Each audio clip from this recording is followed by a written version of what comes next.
I stood at the edge of the reception hall beneath the crystal chandeliers of the Fairmont Hotel in San Francisco. My moss green dress was modest, nothing form-fitting, nothing flashy. I chose to stay near the wall where few people paid attention because I knew this day belonged to Emily, the perfect little sister the whole family worshipped. And me? I was just the useful shadow in the background. The wedding swallowed more than $180,000, from imported orchid gardens to a live band flown in from Seattle. I had paid the venue deposit, fronted the decor costs, and even handled their marriage license paperwork while my sister posed for bridal photos in Paris. Naturally, in my parents' speech, Walter and Patricia, the name Ruby wasn't mentioned once. I was sipping lemonade when my mother approached. Her silver dress grazed the Italian marble tiles, and her eyes scanned every strand of my hair. "Ruby, are you free? Your father and I need a quick word." Her voice was sweet enough to cut skin. I followed her down the corridor, leading to the glass garden. My father was already waiting, his face stern, like he was preparing for a board meeting. She began with a stream of praise. "Emily truly found a man worthy of her. Your father and I see this as a turning point for our family, and—" She glanced at me. "Perhaps it's time you gave a little too." I said nothing. Then she dropped it. "Your penthouse, it's spacious, fully furnished, you're always traveling for work. Wouldn't it be perfect if Emily and Andrew started their new life there?" Each word cut like a blade to the ear. "You mean gift them the apartment as a wedding present?" I asked, keeping my voice even. "Not gift. Don't think of it that way. It's sharing. It's what an older sister does." I turned to my father. He said nothing, just stared into the koi pond like I wasn't even there. I took a deep breath. "The answer is no. That home is my work, my effort. I'm not giving it to anyone." The air froze in a single breath. My mother's face twisted. Through clenched teeth, she hissed, "You're ungrateful. We raised you all these years, and now when we ask for one small thing, you act like we're robbing you." I didn't respond. And in that very moment, she raised her hand. Smack! Her palm landed hard across my cheek, colder and harsher than any word she'd spoken. My head tilted, but I didn't fall. Some guests nearby fell silent. The music stopped altogether. No one came over. No one said a word. Emily turned her back, pretending to adjust her veil.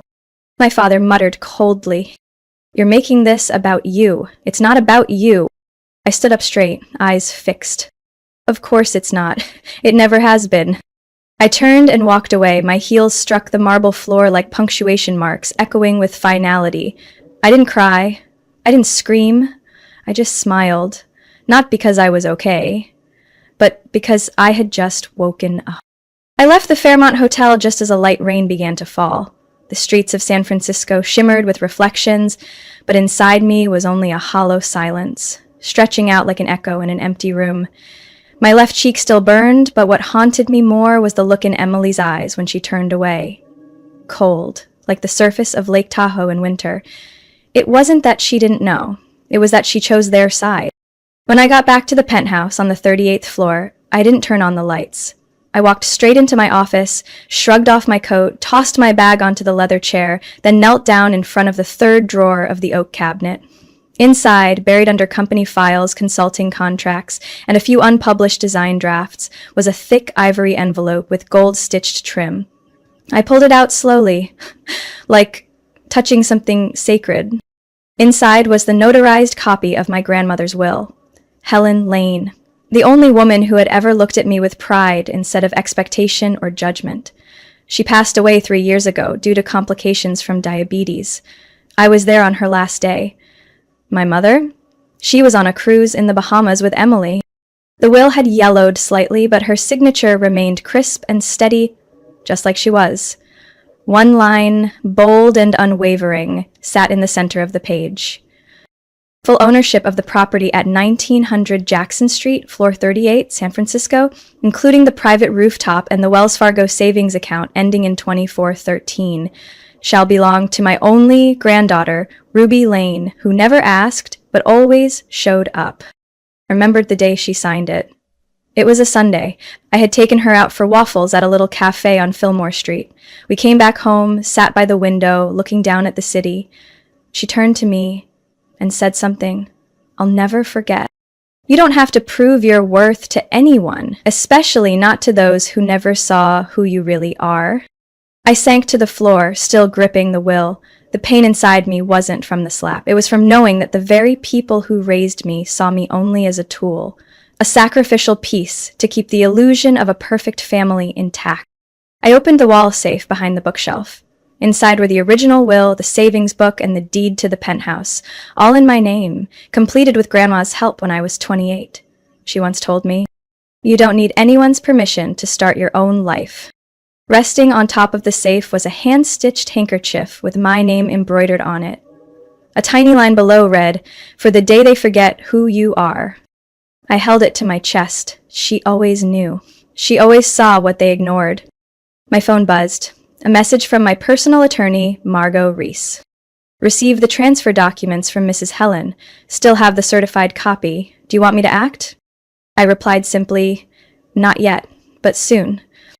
I stood and walked out to the balcony, gazing down at the city. Headlights drew pale lines across Van Ness Avenue. People below were beginning their ordinary evening. As for me, I was about to begin a battle they didn't know they started. Back inside, I flipped on the lights. The penthouse glowed bright, and in the reflection of the glass door, I saw a woman who no longer lived in submission. I turned on the printer. One by one, copies of the will, contracts, and bank statements rolled out, formal, precise, undeniable. The next morning, I woke up earlier than usual. Not because I couldn't sleep, but because something in the air felt off, like stepping into a room someone else had already been in. When I went to make coffee in the kitchen, the machine was still warm. The strange part, I hadn't touched it the night before. I set my mug down and walked straight to the security panel by the front door. The screen showed activity logs from the past 48 hours. I scrolled to around 2:11 a.m. Secondary key, valid access, validator 2, floor 38. I froze. I had only ever issued one secondary key, and that was nearly 5 years ago, when Emily temporarily moved in after a breakup with her ex. She had pleaded with me back then, teary-eyed. "I just need a spare key in case you're not home." I'd forgotten about it. Emily hadn't. I immediately checked the drawer where I kept the spare keys. The elevator fob was still there, but the mailbox key was missing. I didn't call. I didn't ask questions. I got dressed and headed to my office on the 11th floor of the Park and Evans building. I needed space to think. Around noon, my phone buzzed. A message from Monica, a former colleague and the only friend who still kept in touch with Emily. "Have you seen Emily's close friends story? I think you need to." Attached was a screenshot from Instagram. I opened it. It showed the main lobby of my building, white marble columns, the large canvas painting behind the front desk. The angle was from the left side, accessible only to residents with a key. Caption underneath, "New beginnings, welcome to our home, wifey life," with a heart emoji, and she had tagged Andrew. I didn't feel anger, not even confusion, just clarity. For the first time in years, I saw Emily without a mask. She wasn't begging, she wasn't charming. She had acted as if I no longer existed. I returned to the security camera system inside the unit. I filtered footage between 2 and 3 a.m. Eastern balcony feed, a short figure in a white hoodie, unlocking the door from outside, stepping in silently. No lights. Straight down the hallway. No forced entry, no damage, just walked right in. I downloaded the entire clip to an external hard drive along with snapshots of the access log. Then I picked up my phone and called the building's management office. I asked for Deborah, the resident services manager. "Hi, this is Ruby Lane. I need to confirm. Was there a request to update the resident list for Unit 3802? I heard her flipping through papers and typing. "Oh yes, there was. Yesterday we received a request to add Emily Rutherford to the official resident file, with confirmation of a permanent move-in. It included a digital signature under your name." I swallowed slowly. "I never signed that. Send me the document immediately and reverse every change. No one is allowed access to my unit without me present." "Yes, ma'am. I'll take care of it right away." After the call, I checked my inbox. The attached file was a forged authorization document with an e-signature that matched mine about 90%. But I knew it wasn't mine, and I knew exactly who orchestrated it. Emily hadn't waited for my permission. She had already decided the place was hers. I went back to my desk and opened the bottom drawer, where I kept a file labeled Contingency Property. Inside, copies of the deed, notarized confirmations from my attorney, and a signed affidavit securing the property in the event of inheritance disputes. I attached every piece of evidence I'd collected to an email addressed to Margot Reese, my personal lawyer. The subject line was short: urgent, unauthorized entry, request immediate response. I hit send. I sat frozen in front of my laptop long after hitting send. The apartment was suffocatingly quiet, just the soft hum of the A/C in the background. Then I stood up, slipped into a charcoal business suit, tied my hair into a clean high ponytail, and headed straight down to the front desk. When I arrived, Alan, the morning shift security guard, was monitoring the cameras. He stood up as soon as he saw me. "Good morning, Miss Ruby. Is there something I can help you with?" I placed a folder on the counter. Or Unit 3802 changed. Fobs, keypad, biometric scanners, everything. And I don't want anyone added to the resident registry without my written consent, no exceptions. Alan blinked in surprise. "Yes, ma'am, I understand, but to do that, we'll need to go through management and coordinate with the security maintenance team. And I also need the physical locks changed. I'm not waiting another minute." An hour later, 2 technicians from building maintenance were at my apartment door. I watched them closely as they removed the hardware, installed new locks, reset the fingerprint and facial recognition systems. As they were wrapping up, I added, "Cancel all secondary keys, including any issued before 2020, and I want real-time alerts anytime someone tries to swipe an invalid fob." "I'll reprogram that right away, Ms. Lane."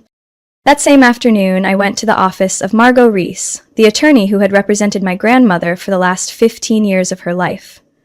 The firm was located in an old building near the Civic Center, discreet but effective, just like the kind of people my grandmother trusted. Margot greeted me in a light gray blazer, sharp eyes behind rimless glasses. "I read your email. The evidence you sent is solid. I'll draft a cease and desist notice today."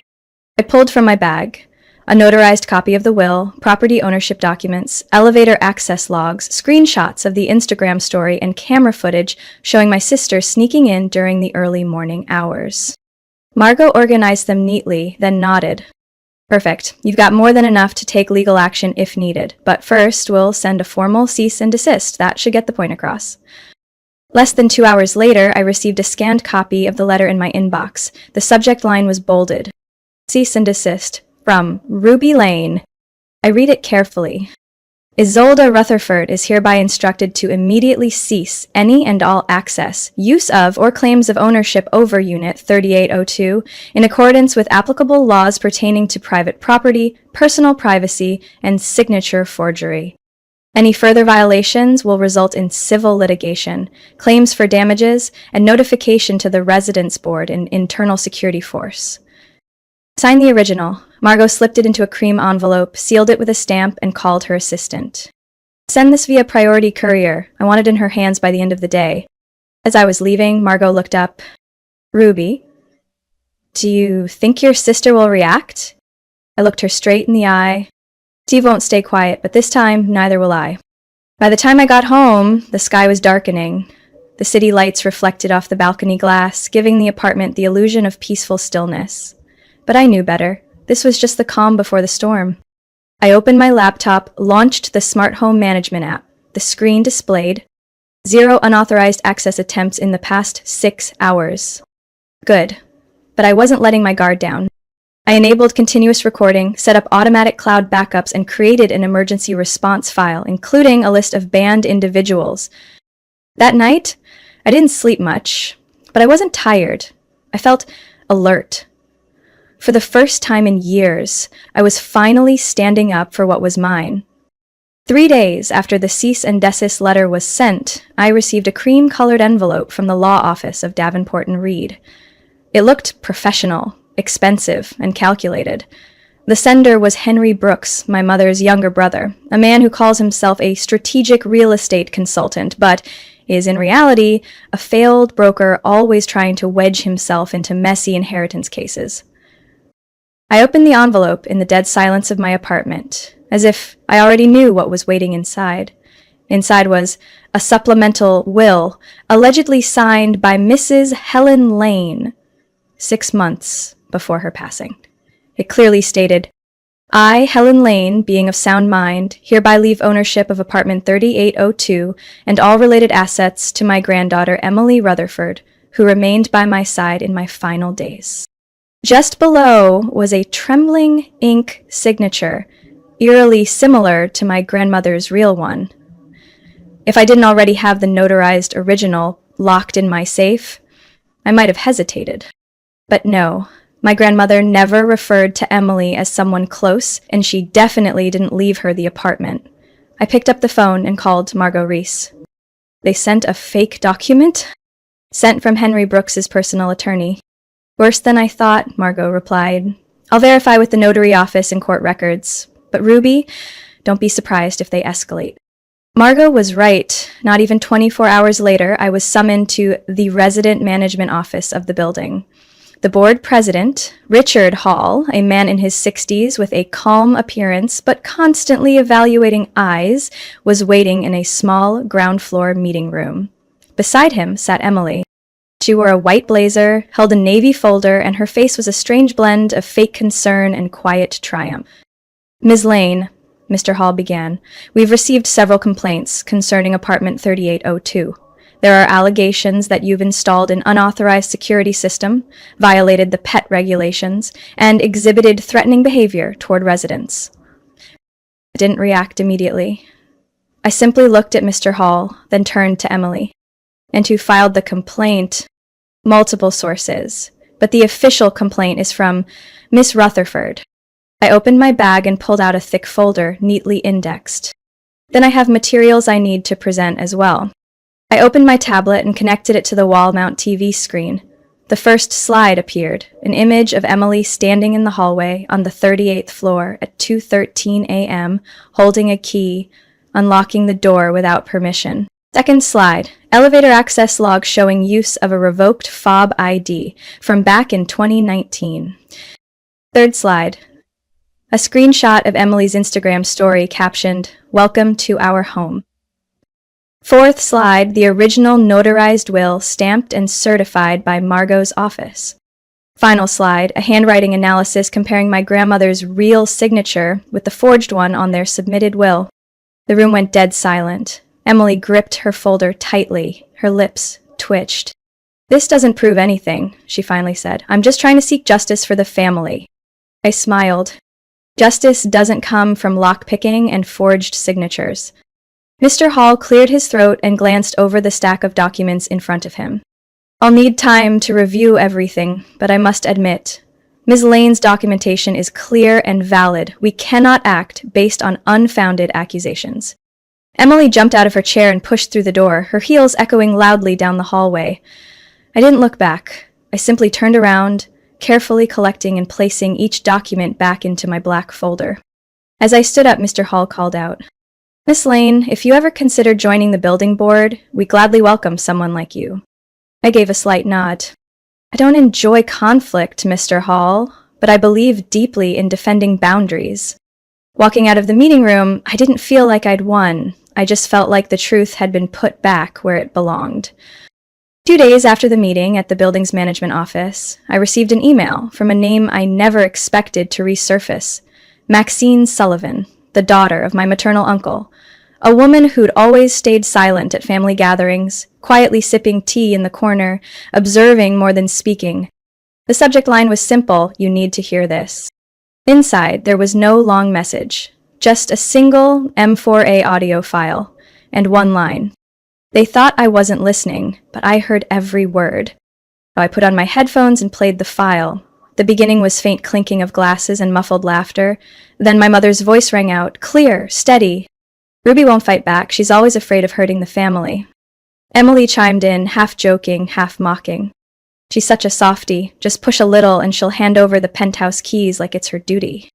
Then another voice, Aunt Colleen, who always claimed I was too distant. Just guilt her into thinking she's ruining her sister's happiness. She'll back off on her own. That girl's always starved for love. Then laughter. light, indifferent, as if they weren't talking about a real person, but just a tool in their family game. I replayed it twice. Each time, my chest tightened, not out of pain, but out of certainty. I was right, this wasn't about love. It was all strategy. 3 days later came the wedding celebration at my uncle's home in Santa Clara. A big, extended family gathering, cousins, aunts, uncles, even old friends from high school. I hadn't planned on going, but after that recording, I knew I had to. I arrived on time, black square neck dress, hair tied neatly in a bun, no flashy jewelry, no heavy makeup. I wasn't there to impress. I was there with the truth. The house buzzed with laughter, clinking glasses, and the smell of fresh pastries. As I stepped in, a few heads turned. My mother stood by the wine table, chatting, her smile faltering when she saw me. Emily feigned surprise. "You came. We thought you were still sulking in the penthouse." I said nothing. I walked to the center table where the 3-tiered cake stood next to a Bluetooth speaker. I opened my purse, pulled out my phone, and hit play on the audio. No intro, no warning. Their voices filled the room. Every word, every mocking tone, echoing through the now silent gathering. Glasses froze mid-air, forks stopped clinking. The only sound was the playback of what they never thought would be heard again. When the recording ended, I didn't speak. I simply looked at my mother, Emily, Aunt Colleen. No one said a word. Some relatives averted their eyes. Others stood stiff, lips pressed tight. Finally, my uncle spoke. "Did you all really plot that behind Ruby's back?" "It was just a joke," Emily stammered, her pitch unnaturally high. "Sounded more like a scheme than a joke," came a voice from the corner. It was Cousin Dana, once Emily's closest friend in high school. My mother stepped forward, voice trembling. "Ruby, you have to understand. We were just trying to keep the family together. It was all said under pressure." I looked at her, not with anger, not with tears, just calmly said, "Pressure doesn't create betrayal, choice does." And I turned and walked out of that crowded room, leaving behind a silence that clung like dust. No one followed. No one called my name. And I knew, for the first time in my life, they were forced to hear their own voices and had no way to deny them.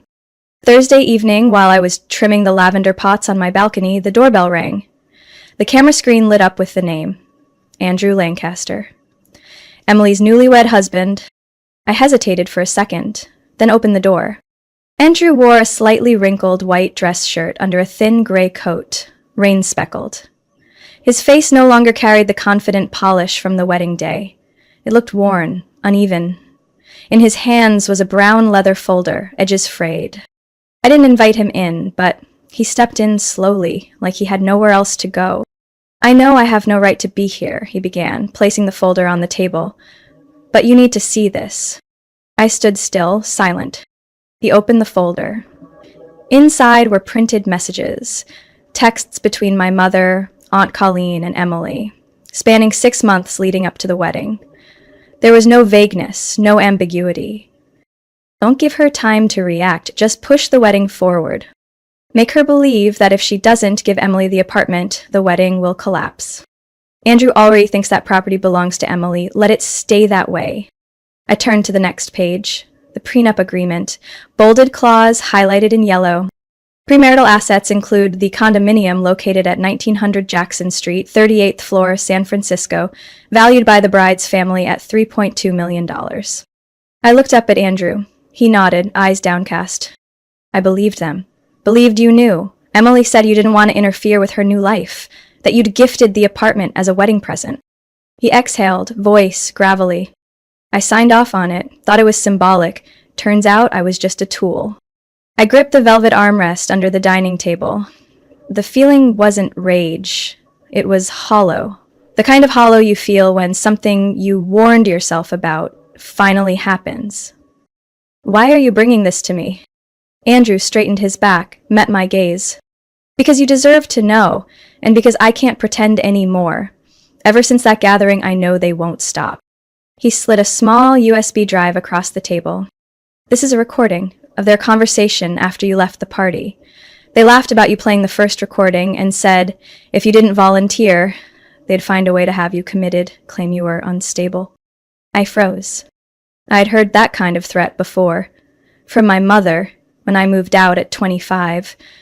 Back then, she said, "People who hide everything and isolate like you, that's a red flag."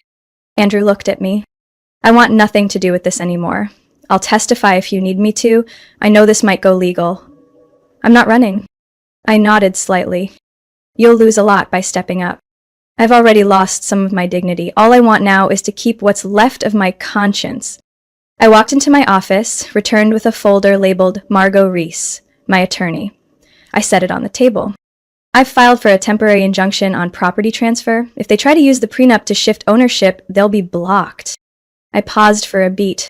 "And if you're serious about testifying, my lawyer will reach out." Andrew nodded. No apologies, no justifications, just, "I always thought you were strong. I just didn't realize how scared of you they actually are." I walked him to the door without another word. When it closed, I returned to the table, took the USB, and plugged it into my laptop. Voices echoed, Emily's first. She's got no one left in her corner. Someone like Ruby, when isolated, is the easiest to control. I sat there for a long time. No tears, no trembling, just the quiet certainty that I finally had the last piece of the puzzle. The phone rang at 9:17 p.m., just as I was organizing the sealed documents to send to Margot's law office. The screen lit up with one name, Mom. I stared at it for a few seconds, then set the phone down. But it rang again, then a third time, before going silent. A minute later, the voicemail clicked on. I hadn't planned to listen, but my hand moved instinctively, tapping play.